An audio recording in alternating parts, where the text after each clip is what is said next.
जय Hind. Welcome to विजय पथ education Palampur. आज हिमाचल प्रदेश में HP टेट आर्ट्स का पेपर कंडक्ट करवाया गया HP बोर्ड स्कूल एजुकेशन धर्मशाला के द्वारा। आज 13 जुलाई 2024 है और आज 12:30 बजे तक ये paper HP board school education के द्वारा कंडक्ट करवाया गया। तो इसकी मैं साइकोलॉजी के सेक्शन की आंसर की के साथ में जो है वो आपसे जुड़ चुका हूँ। टोटल आप सभी जानते हैं 150 क्वेश्चन टेट के पेपर में पूछे जाते हैं और इसमें एक सेक्शन के 30 क्वेश्चन जो है वो आते हैं। तो अब मैं साइकोलॉजी के सेक्शंस को कवर करूंगा। इसकी आंसर की के साथ मैं आपसे जुड़ चुका हूं। जल्दी से एक बार शेयर आप इस वीडियो को ज़रूर कर दीजिएगा और कमेंट करके ज़रूर बताइएगा कि कितने क्वेश्चन आपके बिल्कुल सही रहे हैं। तो साइकोलॉजी का सेक्शन जो है वो बिल्कुल नॉर्मल लेवल का जो था वो पूछा गया था। 25 प्लस क्वेश्चन जो है वो बिल्कुल आसान लेवल के जो थे वो पूछे गए थे, रिपीटेड क्वेश्चन थे। देखिए जल्दी से एक बार क्वेश्चंस को डिस्कस कर लेते हैं, इसकी आंसर की को। सबसे पहला है, वॉटसन और स्किनर ने मनोविज्ञान के किस उपगम में योगदान दिया है? तो स्किनर और वॉटसन ने जो सबसे ज्यादा कंट्रीब्यूशन दी है, नाम से ही पता चल जा रहा था। वॉटसन जो था वो बिहेवियर से जुड़ा था, तो व्यवहारवाद, ऑप्शन डी जो था वो इसका बिल्कुल सही उत्तर था। क्वेश्चन नंबर फर्स्ट का ऑप्शन डी का राइट आंसर था। नेक्स्ट था, मनोविज्ञान जो अभिप्रेरणात्मक और संवेगात्मक समस्याओं से पीड़ित व्यक्तियों के लिए कार्य करते हैं, उन्हें क्या कहा जाता है? यानी कि ऐसे साइकोलॉजिस्ट के बारे में आपको पूछा गया था, जो person that suffer from motivational and emotional problem. तो ऐसे कौन से साइकोलॉजिस्ट होते हैं जो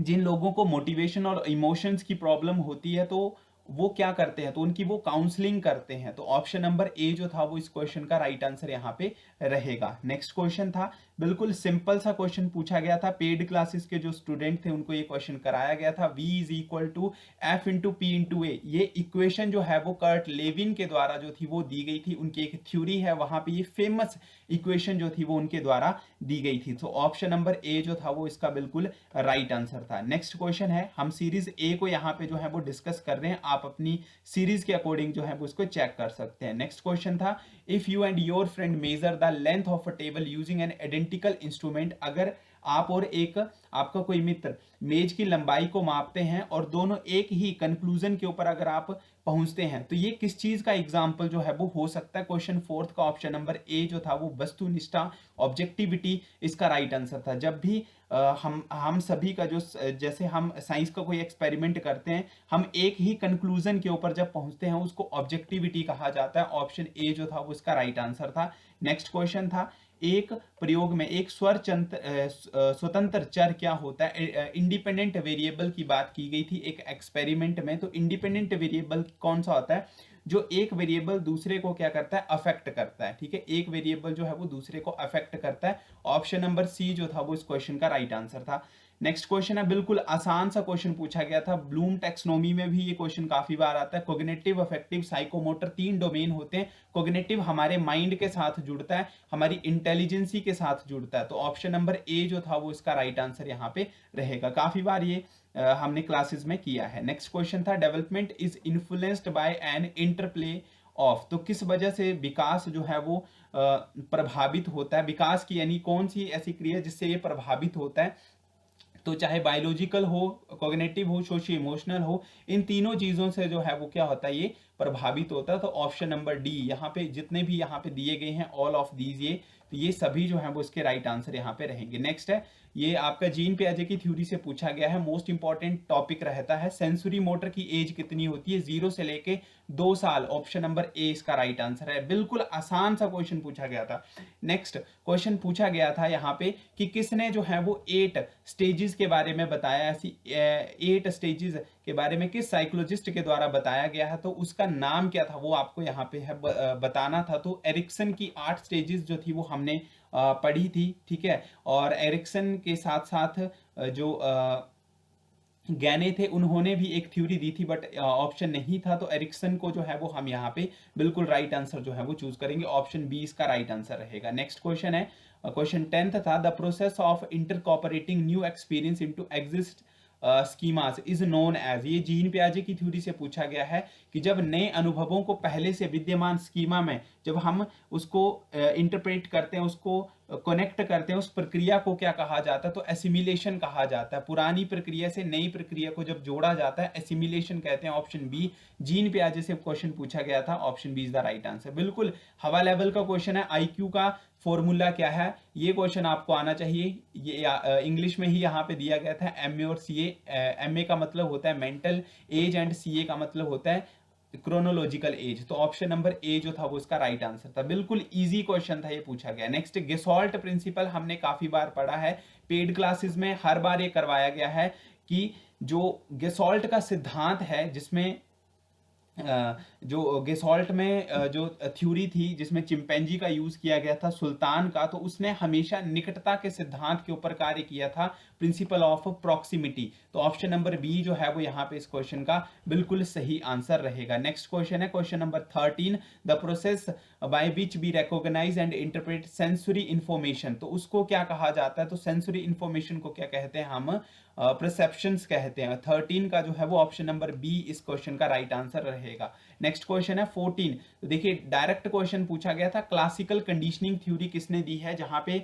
डॉग्स का एक्सपेरिमेंट किया गया था, तो पैवलोव के द्वारा जो है वो ये थ्योरी दी गई थी। डॉग की थ्योरी या क्लासिकल कंडीशनिंग की थ्योरी पैवलोव के द्वारा दी गई थी। नेक्स्ट है हार्वर्ड गार्डनर का सिद्धांत जो है उसे किस नाम से जाना जाता है। पहले जो क्वेश्चन थे उसमें इस तरीके से पूछा गया था, जैसे कि 2 फैक्टर थ्योरी किसने दी है, 1 factor theory, multiple factor theory किसने दी है। लेकिन अब कुछ इनडायरेक्ट मेथड से पूछा गया है यहाँ पे कि हार्वर्ड गार्डनर की थ्योरी का नाम क्या है। तो वो नाम से ही पता चल रहा है, यहाँ पे Harvard Gardner theory of intelligence की बात की गई, तो आपने यहीं पे इंटेलिजेंसी को टिक कर देना था, थ्योरी ऑफ मल्टीपल इंटेलिजेंसी। तो ऑप्शन नंबर बी जो है वो इस क्वेश्चन का राइट आंसर था। बिल्कुल डायरेक्ट क्वेश्चन था। नेक्स्ट था the test which contain a number of wooden block.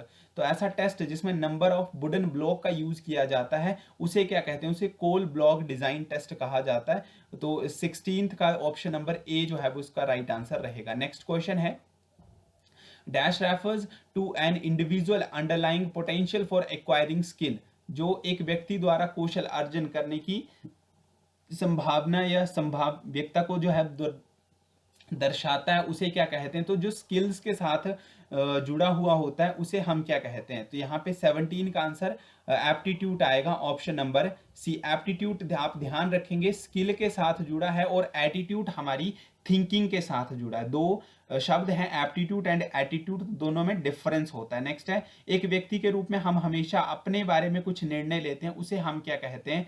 जब अपने बारे में हमेशा हम निर्णय लेते हैं, जजमेंट की जाती है, तो उसे कहा जाता है आत्मसम्मान या सेल्फ एस्टीम। ऑप्शन बी इस क्वेश्चन का राइट आंसर रहेगा। नेक्स्ट क्वेश्चन है who create the thematic appreciation test. Paid classes में काफी बार क्वेश्चन कराया गया है, मॉर्गन और मुर्रे के द्वारा ये टेस्ट जो था वो दिया गया था। ऑप्शन ए इस क्वेश्चन का राइट आंसर है। नेक्स्ट बिल्कुल हवा लेवल का क्वेश्चन है, 16 पीएफ स्केल जो है वो किसने दी है, तो कैटल के द्वारा दी गई है। ऑप्शन सी इसका राइट आंसर है। नेक्स्ट है individual psychology was given by which psychologist. तो इंडिविजुअल व्यक्तिगत मनोविज्ञान जो है वो किसके द्वारा दिया गया है, ये अल्फ्रेड एल्डर के द्वारा दिया गया है। ऑप्शन नंबर डी जो है उसका राइट आंसर था। नेक्स्ट क्वेश्चन है according to id, ego and super ego, ये कॉन्सेप्ट किसका है, ये सिगमंड फ्राइड का है। ये सिगमंड फ्राइड का है, काफी बार पेपर में पूछा जाता है, डिफरेंस भी कई बार आ जाता है इसका। बिल्कुल सिंपल सा क्वेश्चन है। नेक्स्ट क्वेश्चन था विच theory was develop bye Karl जंग। कार्ल जंग के द्वारा कौन सी थ्योरी जो थी वो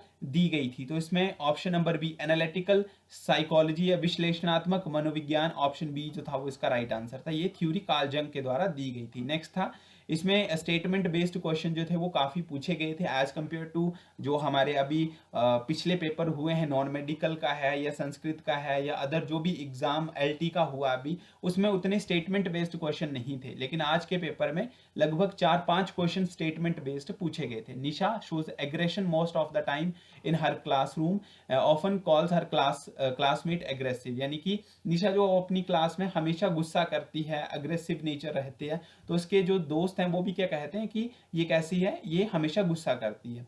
तो आइडेंटिफाई द डिफेंस मैकेनिज्म जो था वो आपको यहाँ पे बताना था। तो यहाँ पे इस क्वेश्चन का जो राइट आंसर रहेगा वो है projection, option number C. Projection is the right answer. Next फिर से स्टेटमेंट बेस्ड क्वेश्चन था। रिया जो है वो एक काउंसलर है and she has to ability to reflect the client से and feel using the different word. उसको क्या कहा जाता है, उसको कहा जाता है पैराफ्रेसिंग, ऑप्शन नंबर डी जो था वो इसका राइट आंसर था। इस क्वेश्चन का अगर आप नेट के ऊपर सर्च करेंगे, कहीं पे कम्युनिकेशन दिया है, कहीं पे डिकोडिंग दिया है, लेकिन ध्यान रखेंगे पूरा सेम टू सेम क्वेश्चन जो था वो आपकी बुक्स के ऊपर ऑलरेडी जो है वो दिया है। अरिहंत की बुक में ये आपको जो है वो इजीली मिल जाएगा ये क्वेश्चन। ये आपका स्टेटमेंट बेस्ड क्वेश्चन है, सीटेट का आपका ये प्रीवियस ईयर का क्वेश्चन है। पैराफ्रेसिंग ऑप्शन डी इसका राइट आंसर है। नेक्स्ट क्वेश्चन है dash establish relation between undesirable behaviour and painful consequence, तो उसे हम क्या कहते हैं? तो 26 का यहाँ पे ऑप्शन नंबर सी रहेगा, विरुचि चिकित्सा अवर्जन थेरेपी जो है वो उसे कहा जाता है। 26 का ऑप्शन सी इसका राइट आंसर है। नेक्स्ट क्वेश्चन है राहुल को चीखने चिल्लाने की आदत है, उसके माता पिता ने निर्णय लिया कि जब भी वो चिल्लाए तो उसे भोजन जो है वो नहीं देना है। ठीक है, तो ना की बात की जा रही है कि उसे भोजन नहीं देना है, तो कौन सी रेनफोर्समेंट हो रही है? तो नेगेटिव रेनफोर्समेंट की बात की जा रही है, तो ऑप्शन बी जो है वो इसका यहाँ पे राइट आंसर रहेगा। ठीक है, नेक्स्ट क्वेश्चन है which technique use to treat phobia, तो देखिए फोबिया, फोबिया का मतलब होता है किसी चीज का डर।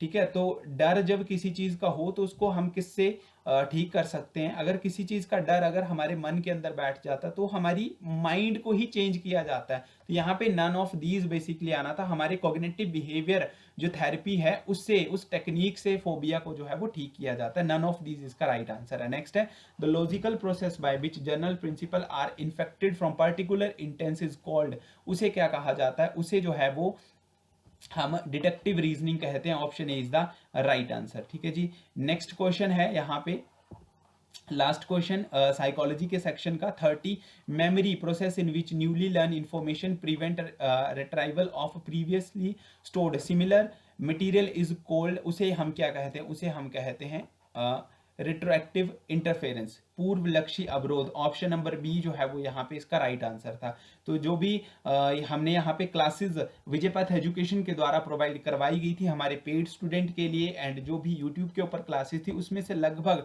25 प्लस क्वेश्चन जो है वो हमारे डिट्टो, हमारे ही वहाँ पे पढ़ाई में से जो है वो आपके लिए जो है वो इस एग्जाम में पूछे गए हैं। आई होप आपका पेपर जो है वो काफ़ी अच्छा गया हो।